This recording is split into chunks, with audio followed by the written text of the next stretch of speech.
Shalom Bapak Ibu, saudara sekalian terkasih di dalam nama Tuhan Yesus Kristus. Apa kabar? Puji nama Tuhan, di sore hari ini kita dapat kembali bertemu dalam program belajar bareng Kejadian. Pelajaran Alkitab berseri bersama saya Pendeta Yesaya Siongbing dari GPG Wonosobo. Mohon maaf beberapa waktu yang lalu, beberapa seri tidak bisa terbit Bapak Ibu, karena saya ada keperluan di Jakarta dan juga ada bersamaan dengan kegiatan HBS di waktu yang lalu juga, sehingga program ini tidak bisa terbit di hari Rabu yang lalu, beberapa Rabu yang lalu. Mari Bapak Ibu Saudara sekalian, kita akan sama-sama belajar dari firman Tuhan, dan terlebih dahulu mari sama-sama kita berdoa. Bapa, kami bersyukur untuk kesempatan yang Kau beri kepada kami. Di sore hari ini kami mau belajar dari firman-Mu. Bukalah hati, pikiran kami, mampukan kami Roh Kudus mengerti, memahami, dan menjadi pelaku firman-Mu dalam kehidupan kami. Ini Tuhan, setiap doa kami, di dalam nama Tuhan Yesus kami berdoa. Amin. Puji Tuhan, Bapak Ibu Saudara sekalian, kita akan sama-sama melanjutkan pembelajaran kita. Saat ini di episode yang ke-48, saya memberikan satu judul, diperhitungkan sebagai kebenaran. Diperhitungkan sebagai kebenaran. Tentu ini ada hubungannya dengan iman Abraham. Kita mungkin pernah mendengar istilah ini ya. Ketika Abraham percaya, itu diperhitungkan Allah sebagai kebenaran di hadapan Tuhan. Di waktu yang lalu kita belajar tentang Kejadian 14, di sana ada perang Sodom dan Gomora. Para raja berkoalisi, ada yang 4 raja, 5 raja, mereka bersama-sama menyerang kerajaan lain yang juga berkoalisi. Dan kita melihat salah satu perang tersebut terjadi di Sodom dan Gomora. Kalau kita ingat, Sodom dan Gomora adalah tempat dari Lot, saudara Abraham. Ketika perang terjadi, maka Sodom dan Gomora ini jatuh ke tangan para musuhnya. Sehingga Lot dan keluarganya pun mereka diangkut sebagai tawanan oleh para musuh. Ketika Abraham mendengar itu, Bapak Ibu Saudara sekalian, maka dia bertekad dan juga memiliki inisiatif, mungkin juga ya karena dia punya sumber daya manusia dan lain sebagainya, sehingga dia mengejar musuh itu dan akhirnya oleh pertolongan Tuhan dia bisa memenangkan pertarungan melawan musuhnya dan membawa kembali Lot dan keluarganya. Itu sebabnya kita lihat ketika dia kembali, dia disambut oleh Raja Sodom, dan ada satu sosok yang ikut menyambut yang disebut Imam Allah yang Maha Tinggi, yaitu Melkisedek. Ini merupakan satu sosok yang hanya beberapa kali disebutkan di Alkitab, tetapi menimbulkan seringkali misteri, pertanyaan, siapakah Melkisedek ini? Ada hamba Tuhan yang mengatakan dia sebagai keturunan dari seorang Sem, ada yang mengatakan dia adalah Yesus di zaman Perjanjian Lama, ada juga pendapat yang menyatakan bahwa dia ya Imam Allah yang Maha Tinggi. Tidak disebutkan ayah dan ibunya karena memang tidak tercatat. Jadi Bapak Ibu, apa yang kita lihat di sini, perannya itu yang merupakan satu hal yang dapat kita tarik dari pelajaran Melkisedek ini, bagaimana dikatakan dia adalah Imam Allah yang Maha Tinggi, dia menyambut seorang Abraham, Abraham mempersembahkan 1/10 dari apa yang dia dapatkan ketika mengalahkan musuh. Kalau kita lihat, kita bandingkan dengan peran Tuhan Yesus Bapak Ibu, bahwa dia juga adalah Imam Allah yang Maha Tinggi, bahwa dia memberkati setiap kehidupan anak-anaknya, dia menjadi perantara dalam arti orang tidak bisa sampai kepada Bapa kalau tidak melalui Tuhan Yesus. Dan kita berdoa pun di dalam nama Tuhan Yesus. Kalau dalam Ibrani dikatakan Yesus ini seorang imam besar agung yang bukan hanya duduk di sana diam saja, tetapi dia juga berdoa untuk setiap kehidupan kita. Itu sebabnya Bapak Ibu kita fokus kepada peran tersebut dan kita bersyukur bahwa ada Tuhan Yesus yang menjadi imam besar agung kita, pengantara kita untuk sampai kepada Bapa. Dan kita lihat di saat ini Bapak Ibu tentang apa yang menjadi tema kita, judul kita diperhitungkan sebagai kebenaran. Kita buka terlebih dahulu ayat dalam firman Tuhan di Kejadian pasal yang ke-15. Kejadian pasal 15, kita buka bersama-sama.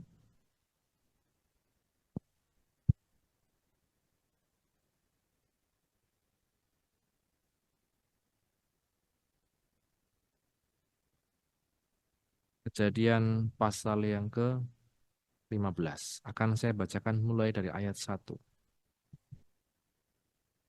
Kemudian datanglah firman Tuhan kepada Abram dalam suatu penglihatan. Janganlah takut Abram, akulah perisaimu. Upahmu akan sangat besar. Abram menjawab, ya Tuhan Allah, apakah yang akan kau berikan kepadaku? Karena aku akan meninggal dengan tidak mempunyai anak. Dan yang akan mewarisi rumahku ialah Eliezer orang Damsyik itu. Lagi kata Abram, engkau tidak memberikan kepadaku keturunan, sehingga seorang hambaku nanti menjadi ahli warisku. Ayat yang keempat, tapi datanglah firman Tuhan kepadanya, demikian, orang ini tidak akan menjadi ahli warismu, melainkan anak kandungmu, dialah yang akan menjadi ahli warismu. Lalu Tuhan membawa Abram keluar serta berfirman, coba lihat ke langit, hitunglah bintang-bintang, jika engkau dapat menghitungnya. Maka firman-Nya kepadanya, demikianlah banyaknya nanti keturunanmu.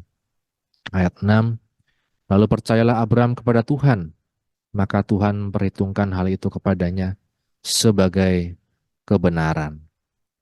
Kita lihat di sini Bapak Ibu Saudara sekalian, ayat yang menjadi juga tema kita, lalu percayalah Abram kepada Tuhan, maka Tuhan memperhitungkan hal itu kepadanya sebagai kebenaran.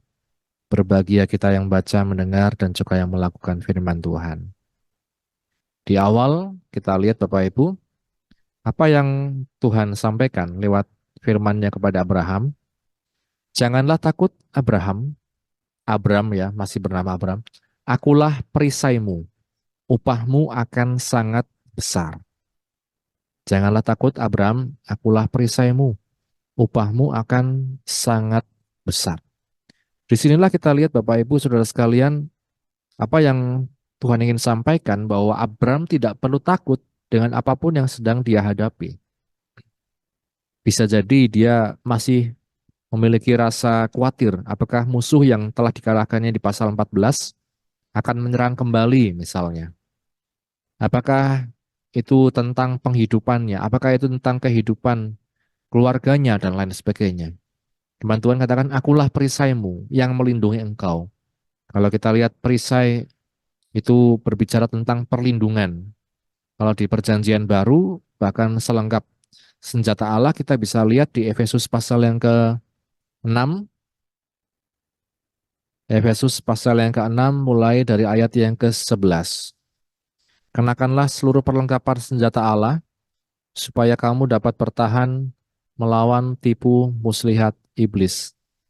Ayat 12, karena perjuangan kita bukanlah melawan darah dan daging, tetapi melawan pemerintah-pemerintah, melawan penguasa-penguasa, melawan penghulu-penghulu dunia yang gelap ini, melawan roh-roh jahat di udara. Sebab itu ambillah seluruh perlengkapan senjata Allah, supaya kamu dapat mengadakan perlawanan pada hari yang jahat itu, dan tetap berdiri sesudah kamu menyelesaikan segala sesuatu. Jadi berdirilah tegap, berikat pinggangkan kebenaran, berbaju sirahkan keadilan. Kakimu berkasutkan kerelaan untuk memberitakan Injil damai sejahtera. Dalam segala keadaan pergunakanlah perisai iman. Sebab dengan perisai itu kamu akan dapat memadamkan semua panah api dari si jahat. Dan terimalah ketopong keselamatan dan pedang roh, yaitu firman Allah, dalam segala doa dan permohonan. Berdoalah setiap waktu di dalam roh, dan berjaga-jagalah di dalam doamu itu dengan permohonan yang tak putus-putusnya untuk segala orang kudus. Selengkap senjata Allah yang dikatakan oleh Rasul Paulus ini, dia melihat tentara di masa itu, tentara Romawi misalnya, mereka memiliki selengkap senjata Allah. Dia kemudian menghubungkan itu dengan kehidupan kita sebagai manusia, bahwa hidup kita sebagai manusia seringkali dihadapkan berbagai macam permasalahan, tantangan, dan lain sebagainya. Yang disebabkan oleh apa? Kalau Rasul Paulus katakan, bukan darah dan daging, tetapi pemerintah-pemerintah, penguasa-penguasa, penghulu-penghulu dunia yang gelap ini, segala sesuatu yang dihubungkan dengan roh-roh jahat di udara. Jadi Bapak Ibu ini bukan berbicara tentang pemerintah di dunia ya, tetapi dikatakan ada satu kuasa yang jahat yang berusaha membawa orang itu lepas atau jauh dari Kristus. Itu sebabnya salah satu senjata yang dikatakan Rasul Paulus adalah perisai iman. Menarik ketika kita melihat dihubungkan perisai ini dengan iman. Dan kita juga melihat Abraham ini adalah seorang bapa, orang percaya atau orang beriman. Siapa yang menjadi eh, landasan iman Abraham dikatakan itulah Tuhan sendiri.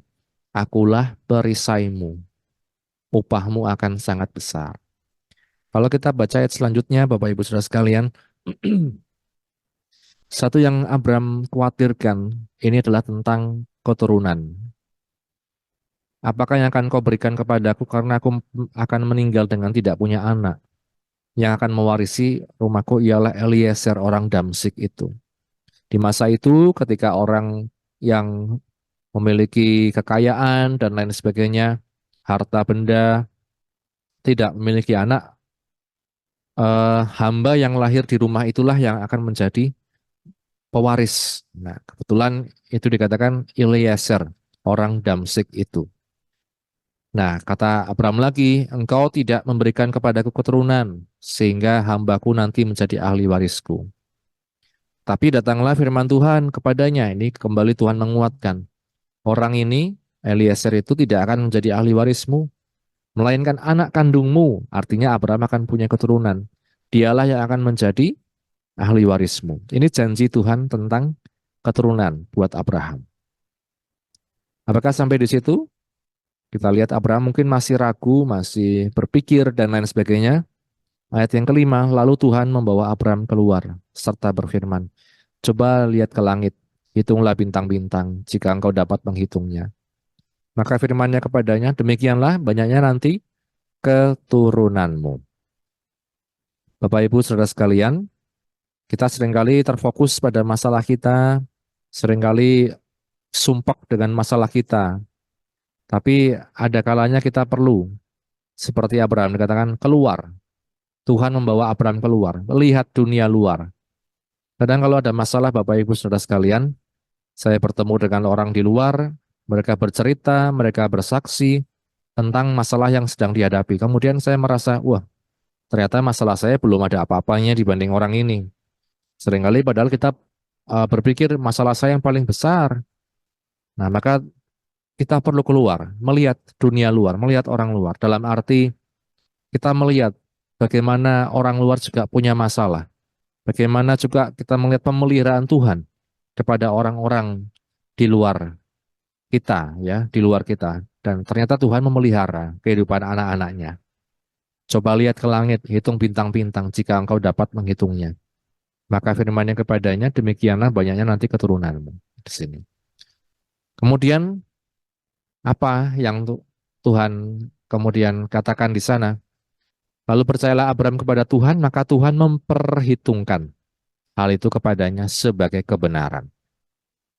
Diperhitungkan sebagai kebenaran. Inilah yang kita lihat, Tuhan melihat Abraham. Apa yang Tuhan perhitungkan, bukan kekayaannya, bukan hartanya, dan lain sebagainya. Tadi dikuatkan, akulah perisaimu, Abraham takut, Abraham khawatir, tapi Tuhan menguatkan. Dan Abraham percaya pada janji Tuhan. Dilihat, diminta untuk melihat ke langit, hitung bintang-bintang misalnya. Kepercayaan Abraham itulah diperhitungkan Tuhan sebagai kebenaran di hadapan Tuhan. Kalau kita memperhatikan ini, Bapak Ibu Saudara sekalian, kita bisa kemudian meneladani bukan hanya apa yang Abraham kerjakan, tapi iman Abraham, percayanya Abraham kepada Tuhan. Percaya bukan kepada sembarang orang, ya. Percaya bukan kepada sembarang sumber, tapi percaya kepada firman Allah, percaya kepada janji Tuhan dalam hidupnya. Kata diperhitungkan di sini sering dihubungkan dengan eh, akun ya, account. Akun kalau kita punya rekening di bank, kita melihat angka-angka di bank itu ya. Kadang kita nabung, masuk, kadang kemudian ada angka bunga, ada angka apa itu misalnya potongan dan lain sebagainya. Nah, diperhitungkan itu mirip-mirip seperti itu, Bapak Ibu Saudara sekalian. Kita lihatnya hanya angka, tapi kita tahu bahwa kita punya uang sejumlah itu, atau ada potongan sejumlah itu, atau ada bonus bunga sejumlah itu. Meskipun wujudnya baru angka-angka di rekening, buku rekening. Tapi itu sudah diperhitungkan bahwa itu sudah benar-benar ada dalam rekening kita. Entah itu 100.000, walaupun hanya tulisan 100.000, tapi kita tahu bahwa kita punya 100.000 itu. Kita lihat ada potongan bank sekian rupiah, 5.000 rupiah, kita tahu bahwa ada potongan benar-benar 5.000 rupiah dari uang kita, dan lain sebagainya. Diperhitungkan, artinya kita belum melihat dengan sepenuhnya, tapi sudah percaya bahwa itu benar-benar akan terjadi dalam kehidupan kita. Itulah maka dikatakan diperhitungkan sebagai kebenaran. Ya. Demikian juga Rasul Paulus menghubungkan ini dengan keselamatan dalam kehidupan orang percaya, dengan kehidupan kita sebagai orang berdosa. Rasul Paulus menyatakan ini, kita lihat di Roma pasal yang keempat, ayat yang ketiga.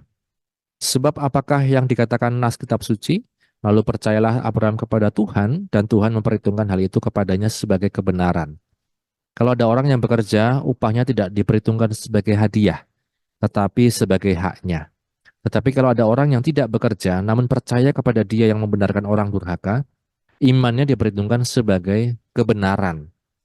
Demikian juga, seperti juga Daud menyebut berbahagia orang yang dibenarkan Allah, bukan berdasarkan perbuatannya. Berbahagialah orang yang diampuni pelanggaran-pelanggarannya dan yang ditutupi dosa-dosanya. Berbahagialah manusia yang kesalahannya tidak diperhitungkan Tuhan kepadanya. Kalau kita seringkali memperhitungkan apa? Firman Tuhan katakan seringkali manusia memperhitungkan kesalahan. Kowe wis salah karo aku sekian kali. Nah, kamu sudah salah sama saya begini-begini. Maka kita seringkali menghitung-hitung, menimbang-nimbang. Kalau kita lihat Bapak Ibu, kemudian di ayat yang ke-22, karena itu hal ini diperhitungkan kepadanya sebagai kebenaran. Kata-kata ini yaitu hal ini diperhitungkan kepadanya tidak ditulis untuk Abraham saja, tetapi ditulis juga untuk kita. Sebab kepada kita pun Allah memperhitungkannya karena kita percaya kepada Dia yang telah membangkitkan Yesus Tuhan kita dari antara orang mati, yaitu Yesus yang telah diserahkan karena pelanggaran kita dan dibangkitkan karena pembenaran kita. Amin. Apa yang kita percayai di sini dikatakan Yesus yang telah diserahkan karena pelanggaran kita, dibangkitkan karena pembenaran kita. Maka ketika kita beriman kepada Yesus, dikatakan hal itu diperhitungkan sebagai kebenaran. Berimannya seperti apa? Percaya walau tidak melihat. Itulah iman. Percaya kita tidak melihat kronologi kejadiannya, artinya bagaimana secara real. Kita tidak ada saat Yesus disalib, tidak ada saat Yesus bangkit. Tapi kita percaya pada apa yang dituliskan oleh firman Tuhan, oleh Alkitab. Maka ketika kita percaya itu, diperhitungkan hal itu sebagai kebenaran dalam hidup kita. Amin, Bapak Ibu Saudara sekalian. Maka mari dalam kehidupan kita sebagai orang percaya, kita meneladani iman Abraham. Kita meneladani apa yang Tuhan sudah kerjakan dalam kehidupan kita lewat karya penebusan Yesus Kristus. Meski kita belum melihat secara real ya, kita tidak ada di masa itu, kita tidak ada di waktu itu, tapi kita percaya Yesus sudah melakukan semuanya dan kita beriman teguh kepada Tuhan Yesus Kristus. Maka itulah yang menjadi bagian dalam hidup kita. Karenanya Bapak Ibu Saudara sekalian, mari terus kita percaya, teguh berpegang hanya kepada Tuhan Yesus saja, beriman dalam Yesus. Sehingga apapun yang kita kerjakan, kerjakanlah dengan iman. Maka itu diperhitungkan sebagai kebenaran di hadapan Allah. Percayai firman Tuhan. Bukan hanya saat enak, tapi saat kondisi tidak nyaman, tetap percaya pada janji Tuhan, firman Tuhan dalam hidup kita. Bukan hanya saat keberkatan, bahkan saat ada masalah dan lain sebagainya, kita belajar percaya kepada apa yang menjadi firman Tuhan, janji Tuhan. Mari sama-sama kita berdoa. Bapak Surgawi, terima kasih buat firman-Mu yang telah kami baca, kami dengar, kami renungkan. Menolong kami untuk meneladani iman Abraham. Untuk kami Tuhan percaya kepadamu, karyamu, penebusanmu ya Yesus. Percaya pada rancanganmu yang indah, terbaik untuk setiap kehidupan kami. Mampukan kami hidup dengan iman Tuhan. Mampukan kami hidup dengan Tuhan mengerti setiap rencana kehendak-Mu dalam hidup kami. Dan mampukan kami hidup menjadi berkat dimanapun kami berada. Berkatilah anak-anak-Mu yang sudah mendengar firman-Mu, apapun yang menjadi pergumulan kami, Engkau yang menolong. Terima kasih. Ini doa kami. Di dalam nama Tuhan Yesus Kristus kami sudah berdoa mengucap syukur. Haleluya, haleluya. Amin. Puji Tuhan, Tuhan Yesus memberkati kita sekalian. Amin.